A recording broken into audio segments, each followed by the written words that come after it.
So, good afternoon or good morning, wherever you are joining in from. Welcome to our quarterly meeting for the Indigenous Climate Resilience Network.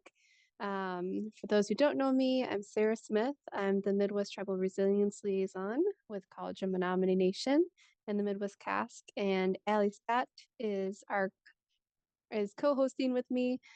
She's our Deputy Liaison. So, before we get started, I have a few announcements to make about some upcoming things.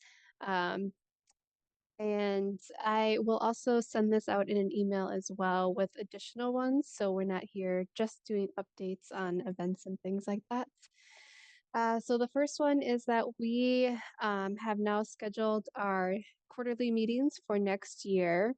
And so those will be on the website soon. It'll be March 26th, June 18th, September 17th, and December 17th.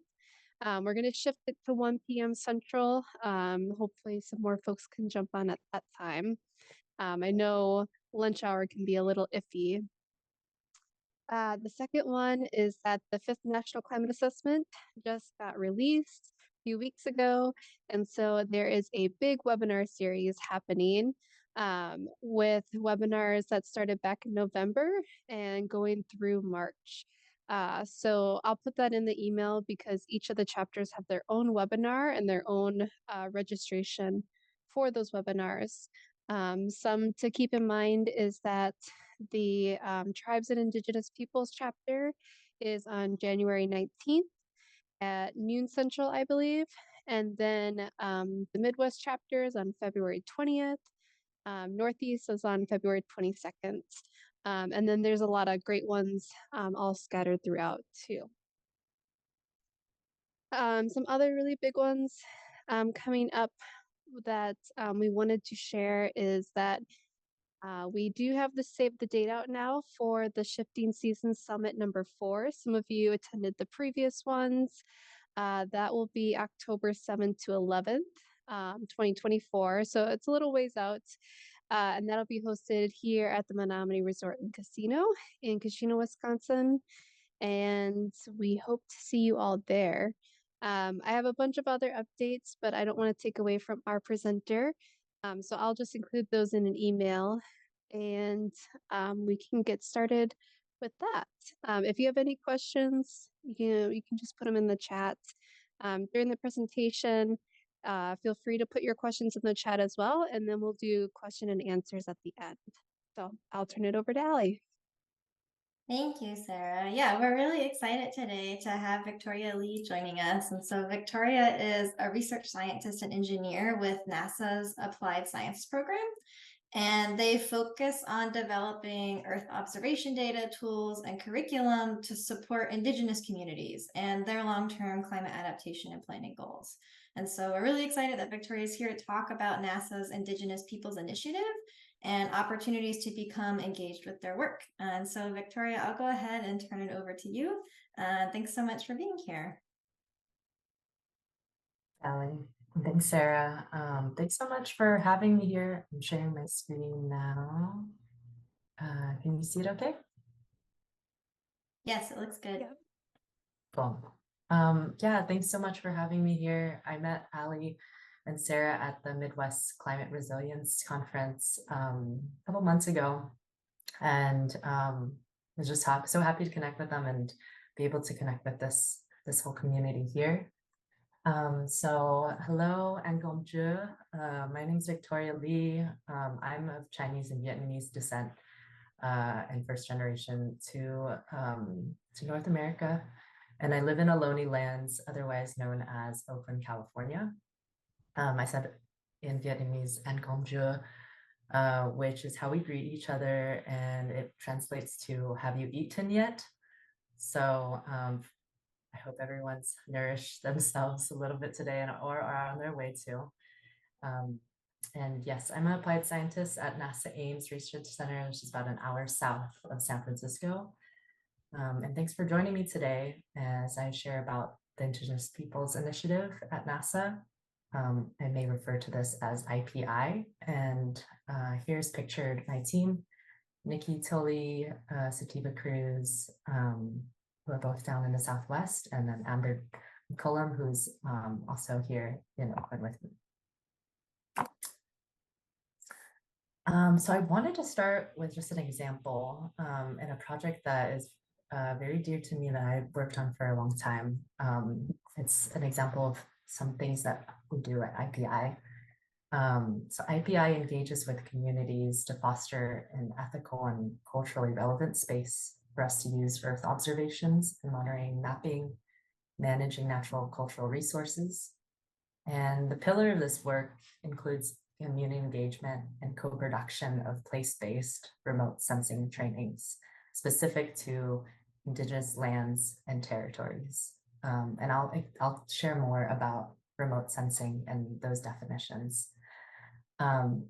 But here is just an example of work that I actually started on almost 10 years ago when I began at NASA as an intern and had my whole journey through. But the project was to map drought on the Navajo Nation, and we partnered with the Navajo Nation Department of Water Resources and worked with the hydrologists there that have become good friends. The idea that you'll see here is that there was rain gauges that were all across the Navajo Nations showing how much rain was, just capturing rainfall. And what we wanted to do together was be able to map over a larger area using NASA satellite data to show rainfall. The areas you'll see are red are more dry, and the areas that are blue are get more rain. And that helped us steer how or provide maps to show where areas were more dry and less dry for allocating drought relief funds, and then looking at the agency and chapter level distinctions. So I think working on this project and looking at the impact on a place that I deeply cared for in community that I became close with was so important. And I think a lot of the basis of the work that our team does.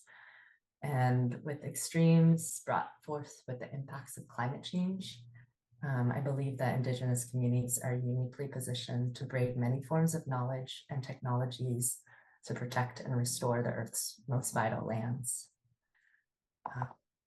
And I'll share some more examples as we go through the presentation.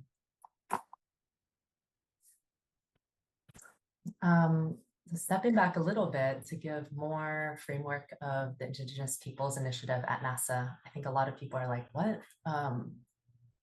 NASA has this program? On the left, you'll see the three main components of our work, which include community engagement, place-based approaches, and technical workshops. And then on the right-hand side, I think of all of these fitting into what are those containers, relationship building through workshops and conferences, cross-boundary connections with agencies, both domestically and internationally, deep engagement, multi-year relationships in co-development trainings. This is a lot of like long-term projects. Tailored hands-on trainings, making it really specific to tribes and what is going on in the area. Connecting tribal employees with NASA researchers, and regional needs assessment dialogue sessions, which we're gathering information of just what type of data and information is useful to tribes in different regions. And I think that's something that I definitely want to leave a lot of room for at the end to hear just everyone's thoughts and feedback.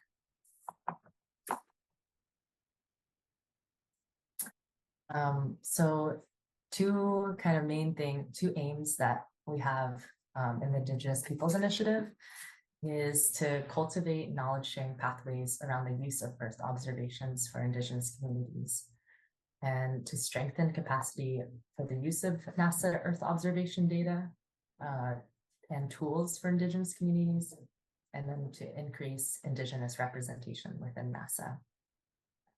And you'll see on the right-hand side, those three main pillars of place-based approaches, community engagement, and technical workshops. So what is remote sensing? And I think you'll hear me say remote sensing or Earth observations. I use this a little bit interchangeably, but remote sensing is the measurement, by definition, the measurement acquisition of information from an object without being in direct physical contact with the object. I like to honestly just think about this as we take pictures, and we take pictures with different types of cameras from different at different angles and like from different distances. So we do this through aerial, here's more, through aerial observations. We may have sensors on the ground, and also from far away, we have satellite sensors that are taking pictures and taking information and creating observations continually. And so I think with all of this, it's really the idea that we can have continual observation that can supplement a lot of the things that we observe on the ground and in the field. I think there's limitations too around how the spatial scale, so how detailed the picture is, and then how frequent that picture is being taken. Yeah. This is a video of some of the satellites that NASA has over planet here, but the video is not working, so you'll have to use your imagination. I'll include the link and slides that Sara and Ali will send out, and I'll include something to have some visuals that are fun.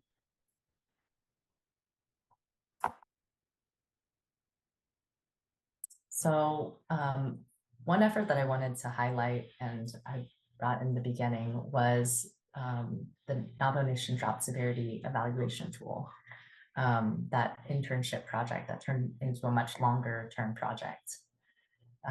There's kind of a lot of text and a lot of things on this slide, so I'll just try to walk through certain key parts.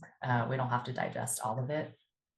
But the overarching bigger idea is that one thing that we work on our team is co-developing tools.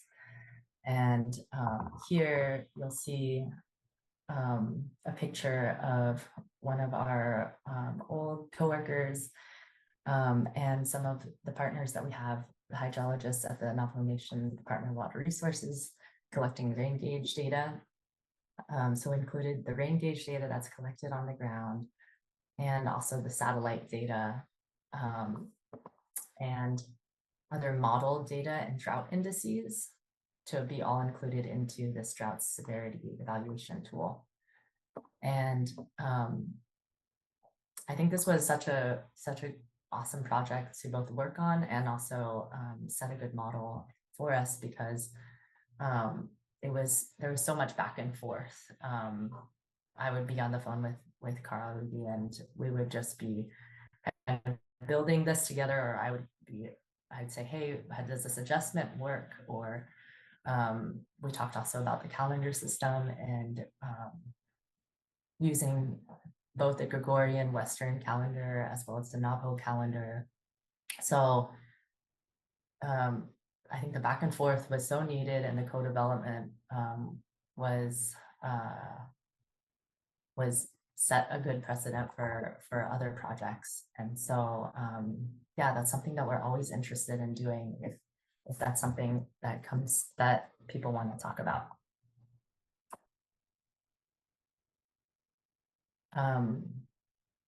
Other things that we focus on are tailored hands-on trainings. So these are co-developed place-based, in-person and online trainings. The content's developed for certain tribes, and so these are, we work with often like a tribe's natural resource department, or a GIS department, or maybe the forestry department. And we focus in on the type of data and the type of GIS/remote sensing skills. And then we sort of build examples around that. And these can be online. We've done many online during the pandemic, and also in person, that are usually multi-day. An example of that is with the Karuk Department of Natural Resources.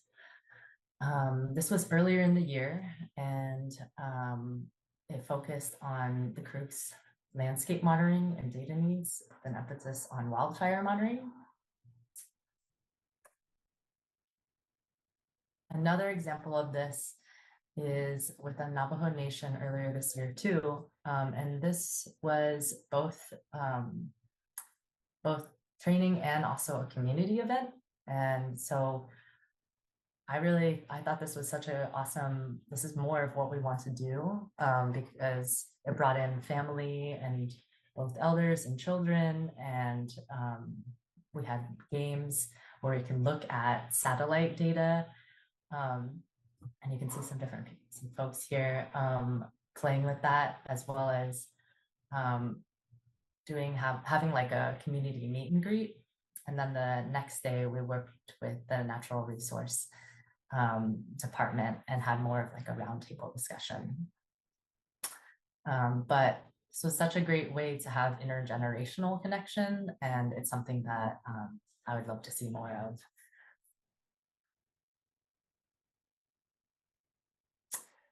We also do transboundary and international work. This event was with Indigenous Mapping Workshop in Australia, and we offered trainings and an introduction to optical and radar data. Optical being like the same camera that you have on your phone, and then radar being a different wavelength. And figuring out those applications for drought and flood on Aboriginal lands. We also hosted a yarning session to share stories of Indigenous knowledge systems in connection to Earth observations. And we really couldn't have done it without collaboration with the Canadian Space Agency and Winyama, an Indigenous-led mapping company, as well as many, many others. And I wanted to put a plug too for different internship programs at NASA. NASA's MAINSY program tries to increase American Indian and Alaskan Native engagement in STEM. Really, I feel like they're more like STEAM. They also include art. And they're really great. We work with them pretty often, and they're always open to talking about co-development of curriculum, and making that place-based as well. Develop is another internship program. That's where I got started. And so I'm always happy to talk with anybody, you guys, if anyone has students or is a student and wants to talk about that, I'm happy to share my experience and to get anyone connected with the Develop program. But these internships are usually span from like 3 months to up to 9 months. I think the time frame, don't quote me on the time frame exactly, but the projects are usually short term, and they're partnered with an outside organization, i.e. the Forest Service, the parks. In my case, it was with the Navajo Nation. I think a lot of other projects work with even nonprofits, but they're usually centered on like one issue or one thing that an organization wants to work on and use NASA data for, as well as other types of data. And so the internships, the interns are like on a team of 5 people. They pair with an organization, and then they they kind of work as like consultants for that organization and provide them with maps or deliverables or a beta tool or analysis.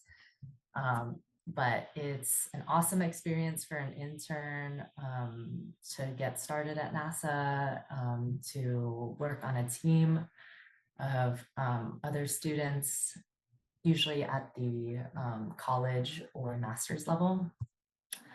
And I think a lot of different opportunities open up from there to stay more longer term at NASA, or just to be in the community of geospatial and mapping people.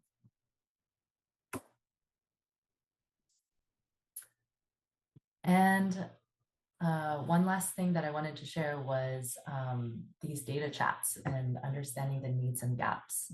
So NASA is actually at an interesting point because a lot of leadership is shifting, and now the leadership is interested in understanding the current and potential challenges, uses, and gaps of NASA Earth observation data for tribes, as well as for states and territories.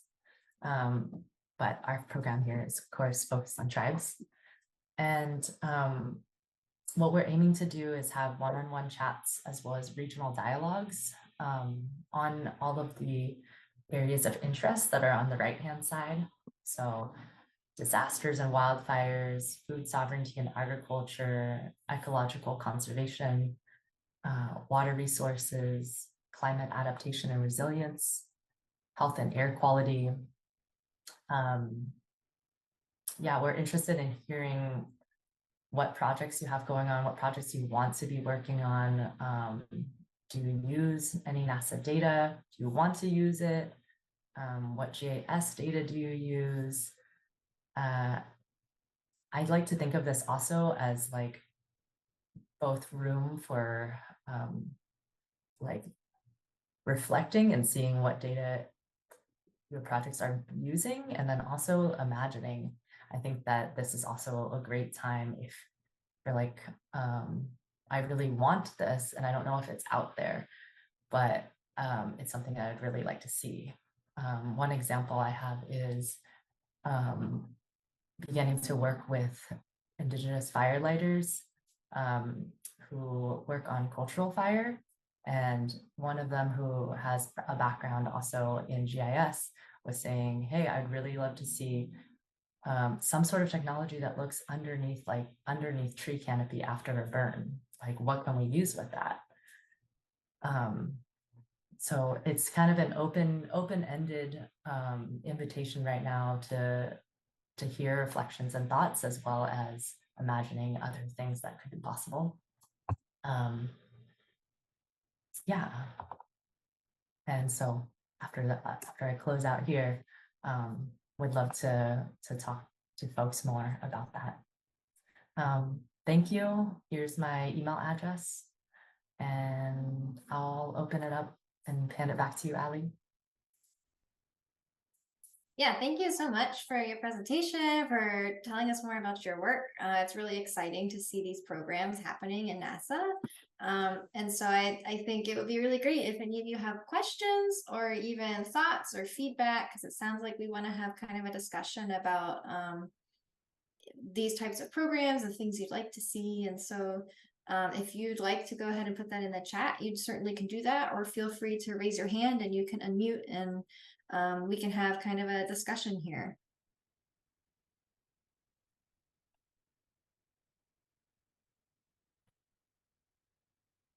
I guess one thing I want to ask about is those workshops that you're doing looked really cool, and it looks like they were tailored to the interests or needs of different communities.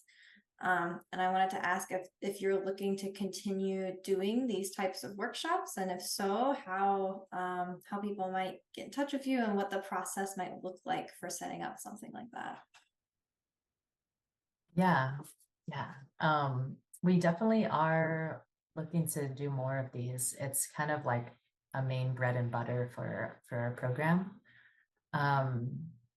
And we're not defined by like geographic boundaries. I think anywhere, we can go anywhere in the US and possibly even Canada now that we're starting to collaborate more with the Canadian Space Agency, which is actually really cool. Like, I think if anyone's working more on in the boundaries, which now I realize I'm like, yeah, you guys are up there. Where the Canadian Space Agency wants to work more on transboundary work. And so, yeah, if anyone's interested in that, you can reach out to me.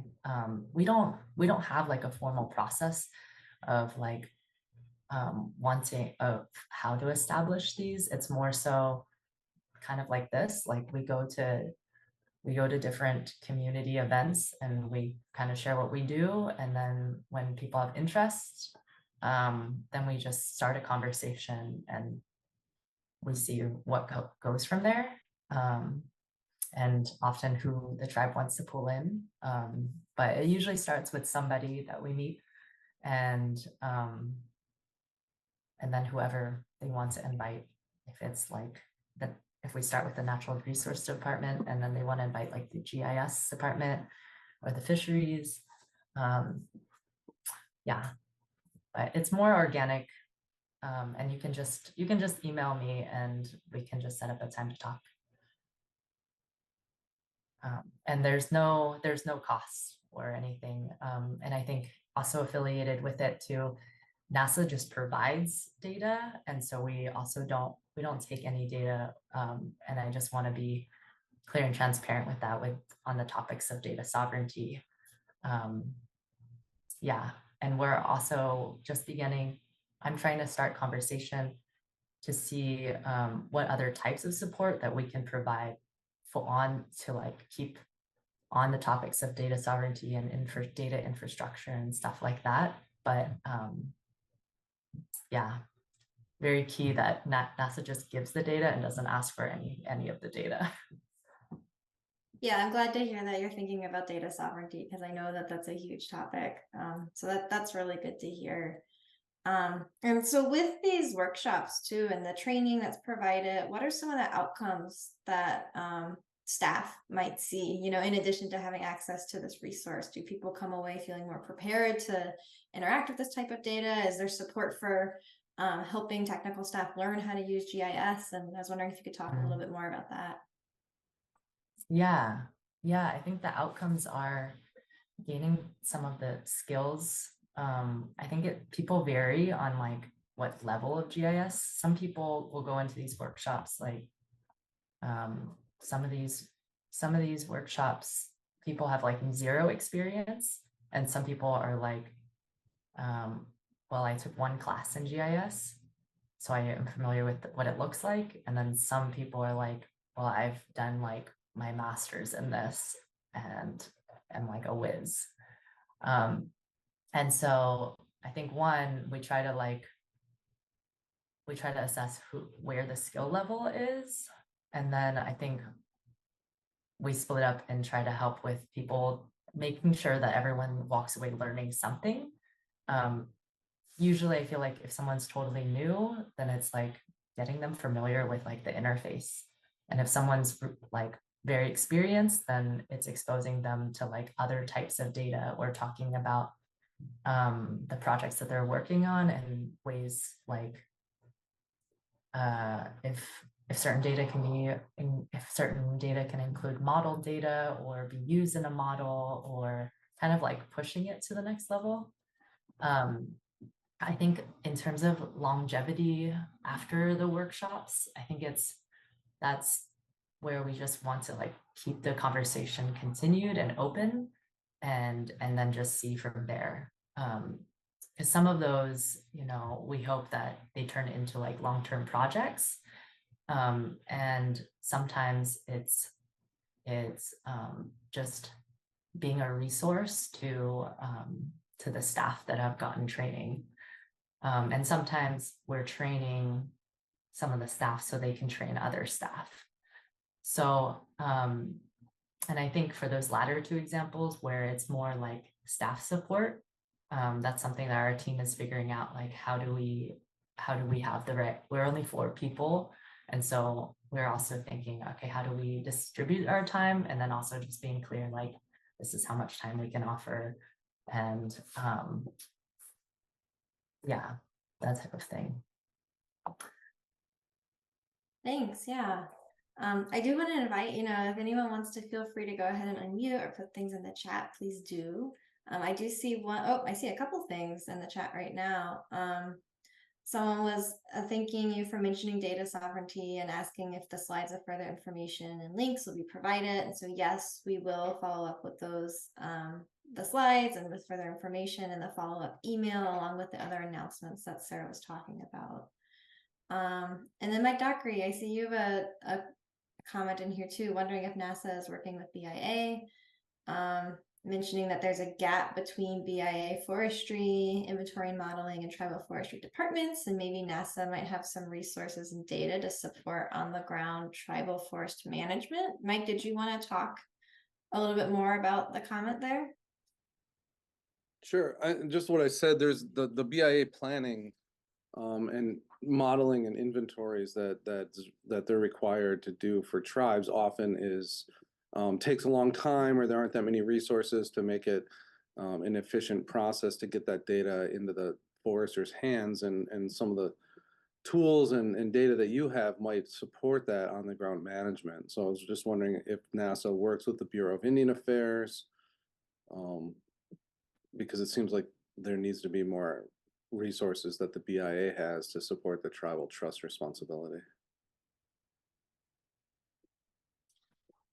Yeah, thanks for bringing that up.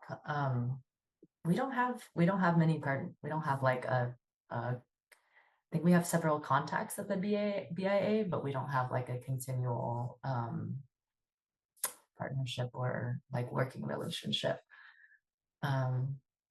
But it's something, yeah, that we've been talking about as something to begin to prioritize.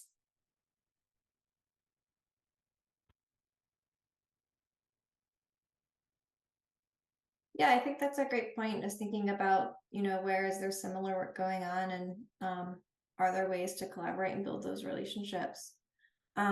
I was hoping you could talk a little more too about how maybe the data and the tools that this program can provide through NASA can plug in specifically to climate adaptation planning or climate mitigation planning. And I know you mentioned a couple examples of that, but just it's so broad and it can be so many things. And so I was just wondering if you could talk a little more about that. For sure. I'm gonna try to bring up a website.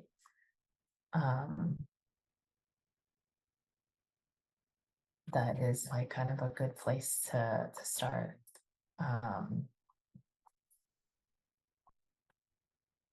This is additional slides. I'll add this slide to the slide deck.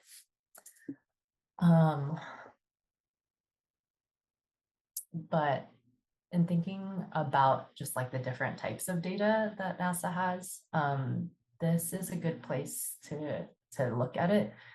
Data pathfinders, and this goes into a lot just different thematic areas that we have: air quality, agriculture and water management, biological diversity and ecological conservation, disasters, the subtopics of disasters, diseases, purely just GIS, greenhouse gases, sea level change.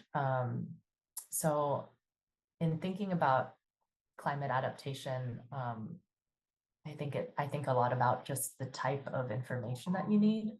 So I feel like with a lot of climate adaptation, we're thinking about like, what's the story here? And what is like the missing pieces of the story? So kind of going into one of these, I was talking with some folks about water quality, because they're concerned with runoff into a certain part of Lake Erie. And so these are sort of different areas to look into. I'm trying to think of too, like an example, like, because we haven't worked on something that's like, and this goes into like a climate adaptation plan, you know. But usually if there's something that you're trying to observe, then we can look at like the variables that are associated. Yeah, if you have more of like a specific thing, then maybe I can noodle on it and think.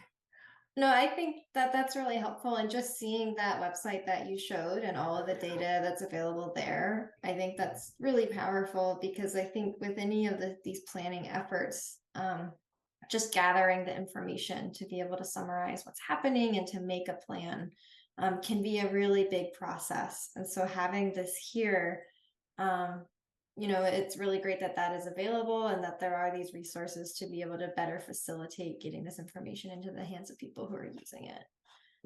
So Yeah, thanks so for much sure. for showing that. Yeah. Yeah, there's also some different examples.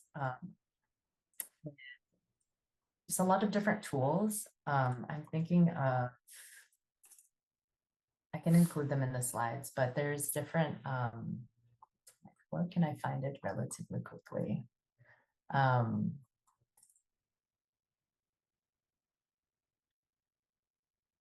There's also different tools associated to wildfire, and just other tools. There's a lot of different like NASA tools where the data is already kind of processed. I'm gonna pull up another one from a fire, an Indigenous fire conference that I went to that I shared. So these are some different examples. This is Worldview, which looks at real-time data visualizations of fire. So you can see currently where fires are happening. This link here will open up this app, and you can scan by date and time too. So you can go backwards and look at old fires or current fires. This is also a tool that we have with the Forest Service, and it shows active fires, so you can see where things are in your region and look that up. I like this tool too, which looks at burn severity. So it's usually post-fire, and then you can measure also like the acreage and land area that's been burned. And that I think is like a cool technology too, because it's just looking at heat. And so that you're taking pictures and imaging just like the heat from the land. And another place is that a lot of NASA data is housed is Google Earth Engine. Are you familiar with this, or has anybody presented on this stuff? This I think is also a really cool application platform, maybe is the right word. But it includes NASA data, includes European Space Agency data, et cetera. And it's all kind of online. And so you don't have to like download anything and you can just code it in and process. The learning curve is definitely like you have this learning JavaScript, but there's a lot of examples out there, and we've done trainings also on this. So it's definitely an area that we work in. And then similarly, Climate Engine is, I don't really use it that much, but it also houses a lot of different NASA data. And yeah, I can add these slides to the presentation as more concrete examples. Yeah, that would be great. These are really cool tools, and it's awesome to see this information already exists and people can use it and pull it in, because I know that that can be a barrier.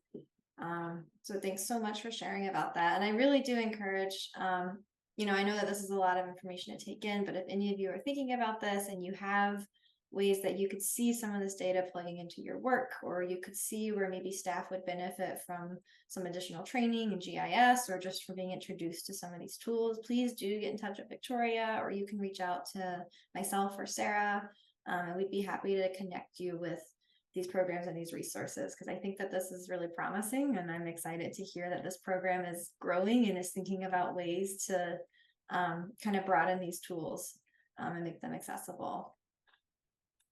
So yeah, you know, of course, if anyone, I see a comment here, very useful tools for education, and miigwech for sharing. And I definitely feel that way too. So if anyone does have last minute questions, please do speak up. But otherwise, yeah, please do get in touch with us, because it would be so great to share these tools out. Yeah, Sarah, did you have anything for kind of closing the meeting or other further announcements? Yeah, so if folks have any updates that they want to share with the group as well, feel free to put that in the chat. I can include that into the email as well. Or you can also unmute yourself if you want to share. Just two more updates, since we have a little bit of time left, or maybe a few more updates, we'll see. I wanted to announce that there's a job opening. There are a few job openings, but I wanted to share is that the Midwest CASC Assistant Regional Administrator position is now open, and that'll close on December 29th. So that's really exciting. And they also just released their science agenda, so I'll include that in the links as well. And then the last one I wanted to share is that there's going to be an Ojibwe storytelling series that's coming up in January. So it'll be Tuesday evenings, January 9th to the 30th, from 7 to 8 p.m. So it's free and open to the public. You do have to register, so I'll include the link. But the speakers look really great, and so I'm really excited about that as well. And I see some things in the chat. Okay, cool. Any other updates folks would like to share?